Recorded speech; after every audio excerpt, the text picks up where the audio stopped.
प्रदेश के आयुष एवं खेल युवा सेवाएं मंत्री यादविंद्र गोमा आज नूरपुर दौरे पर हैं।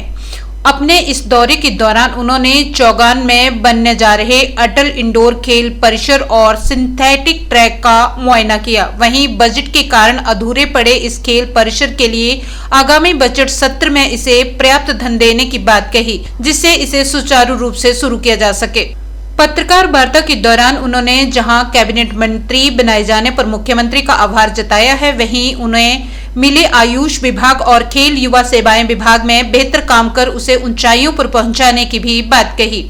उन्होंने कहा कि इस समय प्रदेश में लगभग 1300 आयुष अस्पताल, डिस्पेंसरी और कॉलेज चलाए जा रहे हैं और इन संस्थानों में चल रही कमियों को पूरा करने के प्रयास किए जा रहे हैं। गोमा ने बताया कि उन्होंने मुख्यमंत्री से आयुष विभाग में एलोपैथी की तर्ज पर रिपेयर मेंटेनेंस सीड मनी जारी करने की अपील की है, जिससे आयुष विभाग के ढांचे को सुदृढ़ किया जा सके। उन्होंने आयुर्वेदिक पद्धति के आधार पर पंचकर्मा विधि को प्रमोट करने की बात कही। उन्होंने कहा कि प्रदेश से काफी संख्या में लोग पंचकर्मा के लिए प्रदेश के बाहर जाते हैं, इसलिए प्रदेश में ही नेचुरोपैथी के इंफ्रास्ट्रक्चर को मजबूत करने का प्रयास किया जाएगा, ताकि जो सुविधा पंचकर्मा पद्धति की बाहरी राज्यों में मिलती है वो अपने ही प्रदेश में मिले। गोमा ने कहा कि केंद्र से भी आयुष विभाग को पर्याप्त बजट मिला है और इससे आयुष विभाग के ढांचे को और सुदृढ़ करने को बल मिलेगा। आपके चैनल के सभी दर्शकों के माध्यम से मैं ठाकुर सुखविंदर सिंह सुक्खू जी का भी धन्यवाद करता हूं, जिन्होंने मुझे अपने साथ कैबिनेट में स्थान दिया है और सरकार में और कैबिनेट में मुझे दो अहम विभाग जो है आयुष और युवा सेवाएं एवं खेल मंत्रालय का कार्यभार सौंपा है। और मैं आपके माध्यम से सभी को आश्वस्त करता हूं कि प्रदेश हित में और प्रदेश को आगे ले जाने के लिए जो भी मेरे विभाग के द्वारा जो मेरे ध्यान में लाया जाएगा उसको हम यथासंभव करके जो है उसको धरातल पर उतारने का हर संभव प्रयास करेंगे। आयुष विभाग आयुर्वेद जो है वो तो पुराने काल से जो है वो चला आ रहा है। जब एलोपैथी तो आधुनिक युग के साथ जो है वो शुरू हुआ है, लेकिन उससे पहले तो अगर आप देखें तो आयुर्वेदिक पद्धति के ऊपर ही काम जो है वो किया करते थे। काफ़ी बड़े बड़े वैद्य हुए जिन्होंने काफ़ी ज़्यादा जो है इसके ऊपर जो है रिसर्च की और अमल में भी लाए। तो अभी आयुर्वेद विभाग जो है हमारे हिमाचल प्रदेश में 1300 के करीब डिस्पेंसरीज, हॉस्पिटल्स और कॉलेज जो है वो रन कर रहा है और मैं अपनी ओर से प्रयास कर रहा हूँ। अभी हाल ही में एक कार्यभार सौंपा है, तो हम अपनी ओर से प्रयास कर रहे हैं कि इस विभाग को सुचारू रूप से चलाया जाए और प्राथमिकता के आधार पर हमने अभी मैंने पीछे ही पपरोला में मीटिंग ली थी और उसमें हमने वहाँ पर जो मूलभूत आवश्यकताएं हैं जिसकी कमियां थी उसको मैंने अपनी ओर से पूरा किया है।